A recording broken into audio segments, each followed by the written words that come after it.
اینک رسمی تقدیم جایزه ها دوستان در میان سنگین وزن ها جایی که تیمور رحیموف پهلوان ناماشنای تاجیک میان این ورزشگران هست و نورالله لایقوف این چهره رئیس فدراسیون جودوی تاجیکستان نورالله لایقوف به غالبان تحفه ها را تقدیم خواهد کرد. به همین ترتیب این هم شاید یک رمزی باشد. تیمور رحیموف مدال برنجی گرند سلام را از دست نورالله لایقوف میگیرد. نورالله لایقوف در کارنامه‌اش شاید یکی از لحظه های خاطرمان همین باشد که مدال ها را آویزان میکند به گردن ورزشگران. مدال جای دومی دیگر نصیب ورزشگری سلوونیا شد و لوکاش کرپالک برنده نشان طلا می شود.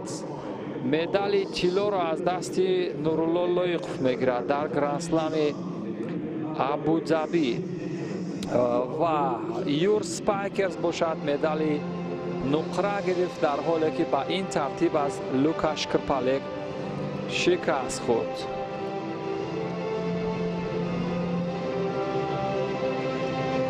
به همین ترتیب دوستان عزیز سرود ملی کشور جمهوری چک به خاطر پیروزی لوکاش کرپالک.